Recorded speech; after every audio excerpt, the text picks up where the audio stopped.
En este video vamos a ver lo que es el experimento número 8. El nombre del experimento es diseño de un amplificador emisor común de Laboratorio de Electrónica 1.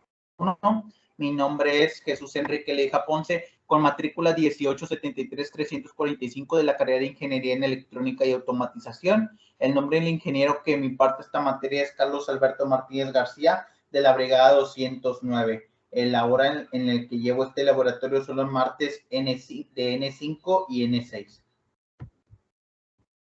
Vamos a ver lo que corresponde a lo que es esta práctica número 8, que vamos a ver el diseño de un amplificador de emisión común. Primero va a ser por dos secciones. El primero lo vamos a ver en corriente directa y el segundo análisis lo vamos a ver por corriente alterna. Vamos a empezar con corriente directa. Como vemos, para uno de los primeros pasos, pues es calcular el voltaje BCC, voltaje CC, que es la corriente que nosotros estamos recibiendo, por así decirlo, del circuito, y pues es equivalente a 12 volts.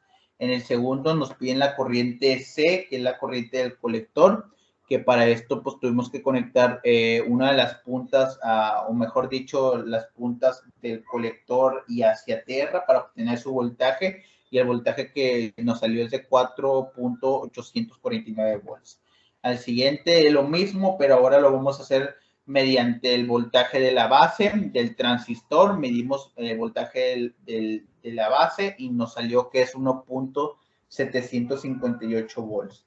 Y para el siguiente caso vamos a medirlo mediante el emisor del transistor, y como vemos en pantalla, pues nos sale que es 1.102 volts. Con estos valores obtenidos, lo que hicimos fue pues enlistarlos y ver que se pueda cumplir las condiciones, como por ejemplo la primera condición, que el voltaje de base fuera casi igual al voltaje de emisor, pero este voltaje de emisor, si le sumas 0.6, nos da aproximadamente lo que es el voltaje base, y efectivamente, como lo podemos ver en pantalla, pues es casi similar a lo que es el valor. Y también otra condición, que el voltaje del colector fuera mayor al voltaje de base. Como vemos, es mucho más superior, ya que nos dio 4.8 y el voltaje base 1.7. Y por último, que el voltaje colector no fuera tan mayor o fuera menor al voltaje total, o el voltaje de toda la corriente. Y como vemos que el voltaje de la corriente total es de 12 y el voltaje del colector es 4.8. Así que damos por conclusión que las mediciones obtenidas pues fueron las correctas. Ahora lo vamos a hacer mediante el análisis de corriente alterna. En este caso vamos a medir lo que es el voltaje de salida y voltaje inicial del circuito que teníamos aquí. Solamente el detalle es que vamos a conectar una de las puntas vamos a conectar el capacitor, y conectamos aquí hacia tierra lo que es el generador, y armando ese circuito, pues nos sale más o menos una onda de este estilo, y nos sale que el de pico a pico para voltaje de entrada es de 196 milivolts, y el voltaje de salida es de 2.64 volts de pico a pico.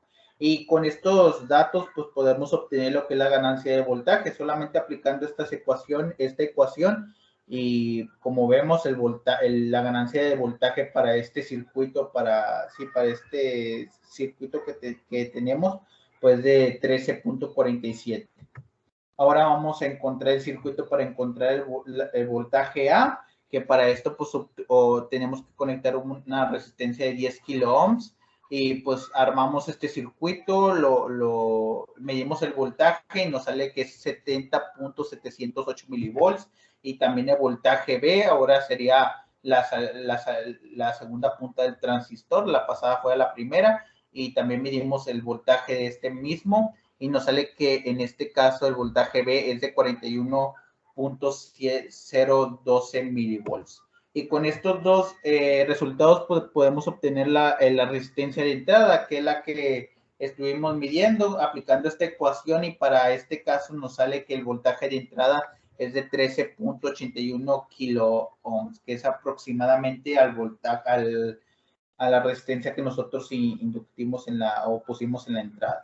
El último caso, pues vamos a calcular el voltaje de salida de la resistencia, que es el de que es la R6 que se encuentra al final del circuito. Medimos el voltaje y nos sale que es 950.378 milivolts, que es para el primer caso. Y para el segundo caso nos sale que el voltaje de este mismo, pero ahora en vez de 10 kilo ohms sería 5 kilo ohms en la resistencia 6 de la resistencia de salida. Nos sale que el voltaje de esta resistencia es de 634.593 milivolts. Con estos dos datos fácilmente podemos calcular la resistencia de salida aplicando esta ecuación con los datos que teníamos y con los datos que calculamos anteriormente en el paso anterior.